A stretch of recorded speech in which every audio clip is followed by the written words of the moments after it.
सी। 87,000 वर्ष धीरे धीरे पूरे होने के लिए आ गए महाराज। 87,000 वर्ष की समाधि लगी थी भोलेनाथ। और आज जब 87,000 वर्ष के बाद जब भगवान शिव जी की समाधि खुली तो भगवान शिव जी के मुख से राम नाम निकलने लगा।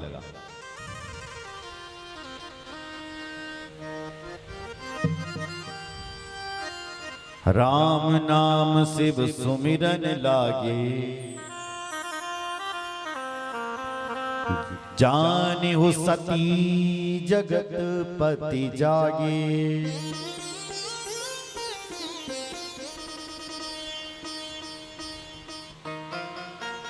शिव जी के मुख से राम नाम निकला तो सती जी उठी। सती जी को ऐसा लगा जैसा जगत का पति जाग गया।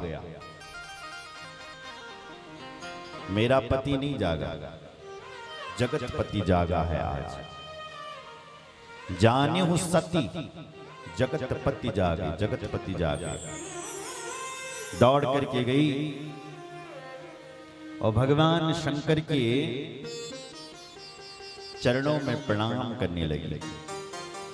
जाय शंभ पद बंदन कीना। दौड़ जाती हैं और भगवान शंकर के श्री चरणों में वंदन करती है। शंकर भगवान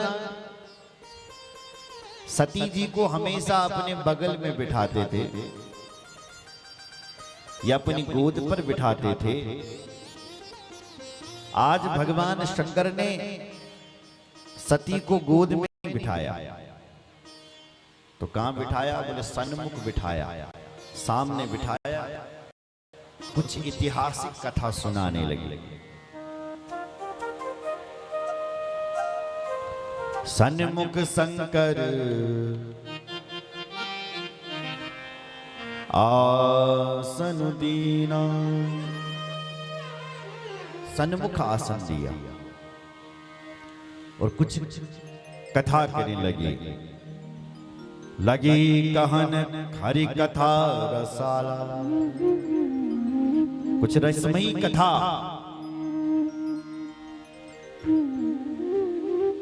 सुनाने लगे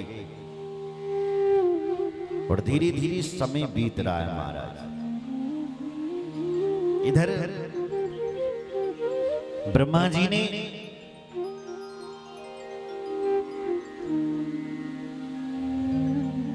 अपने पुत्र को नायक बनाया। कौन सा नायक? कैबिनेट मंत्री।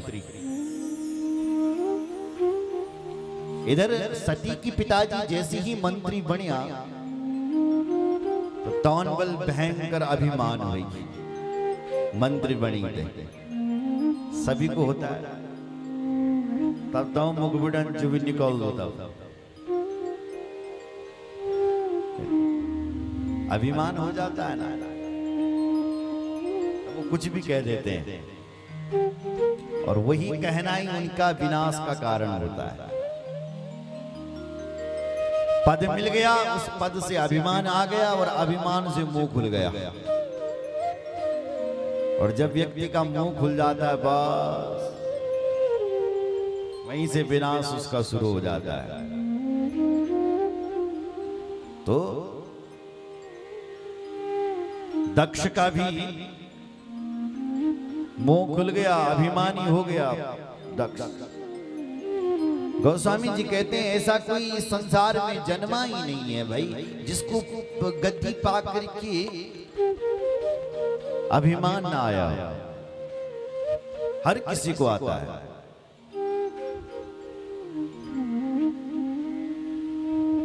नहीं को आस जन्मा जग माही,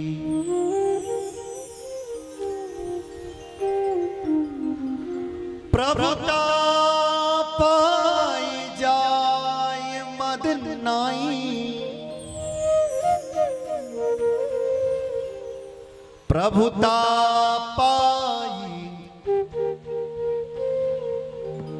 जाय मद नाही।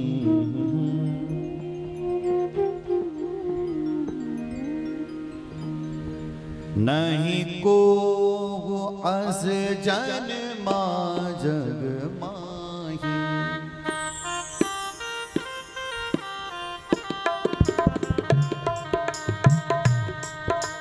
नहीं को अस जन्मा जग माही।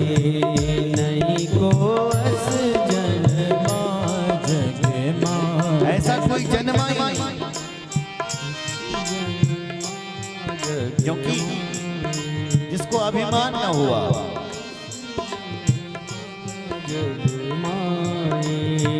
नहीं को अस जन्मा जग माही।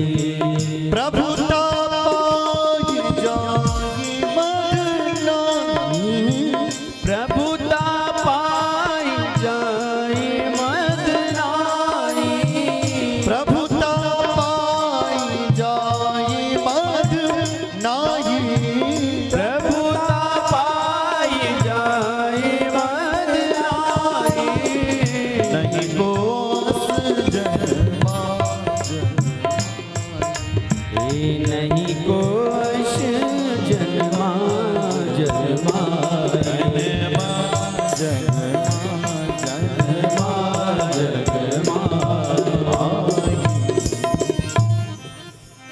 तो इन दक्ष को भी बहुत अभिमान हो गया। सुन रहे हो? जब ये कैबिनेट मंत्री बने तो एक दिन इनकी सभा तीर्थराज प्रयाग में लगी महाराज, प्रयागराज में।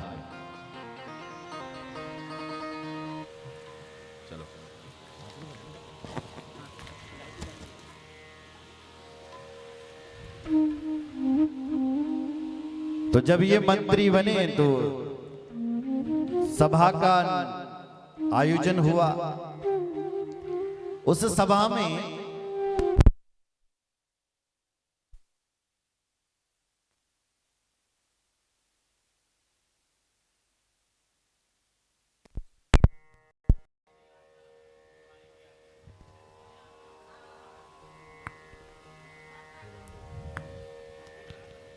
बोलो रामचंद्र भगवान की जय।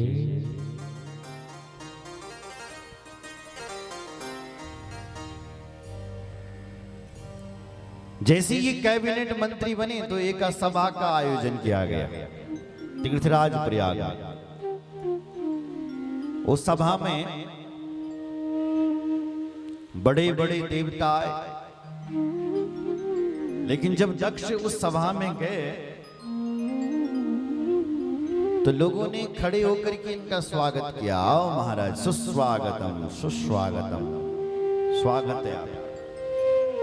देख देख करके दक्ष गदगद हो रहा है कि इतने लोग मेरे स्वागत में आए, मेरा स्वागत कर रहे हैं, वाह। पर तीन देवता क्या देखा कि स्वागत में खड़े नहीं हो रखे। वो तीन कौन हैं? ब्रह्मा, विष्णु और महेश। ये तीन खड़े नहीं हुए। बस जनन दिखी कि ही मेरा स्वागत मां खड़ा न होया। त्रिदेव खोपड़ी घूम गई, गुस्सा आ गया, क्रोध आ गया।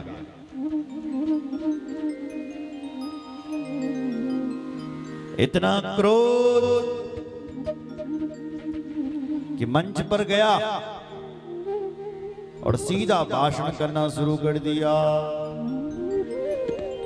सीधा क्या बोला? श्रूयतां ब्रह्मर्षयो सह देवा सहाज्ञया साधूनां ब्रुवतो वृत्तम् ना ज्ञाना न च मत्सरा। सूर्यता ध्यान मग्न होकर के सुनो। सारी सभा सावधान हो गई। क्या कहना चाहते हो? बोले एक ही बात कहना चाहता हूं कि सभ्य समाज में यदि कोई असभ्य व्यक्ति आकर के मिल जाए तो सभा का सारा रंग बिगड़ जाता है। सब एक दूसरे को देखने लगी, भाई यहां असभ्य व्यक्ति कौन आया है? तो दक्ष ने कहा, तुम एक दूसरे को क्यों देख रहे हो? तुम्हें ये संकट दिखाई नहीं पड़ रहा है जो मेरी स्वागत में खड़ा नहीं हुआ?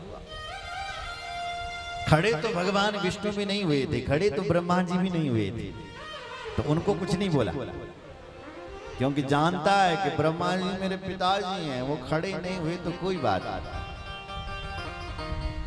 विष्णु भगवान वो मेरे दादाजी हैं, दादा खड़ा ना हुए तो कोई बात नहीं। लेकिन जैसी शिव जी को देखा, शिव जी को देख करके लाल पीला हो गया। अरे ये तो मेरा दामाद है, इसको तो मैंने अपनी बेटी दे रखी है, इसने मेरा स्वागत क्यों नहीं किया होगा? गाली देता है कि सभ्य समाज में यदि कोई असभ्य व्यक्ति आकर के बैठ जाता है तो सभा का सारा रंग बिगड़ जाता है। उन्होंने कहा, यहां असभ्य कौन है?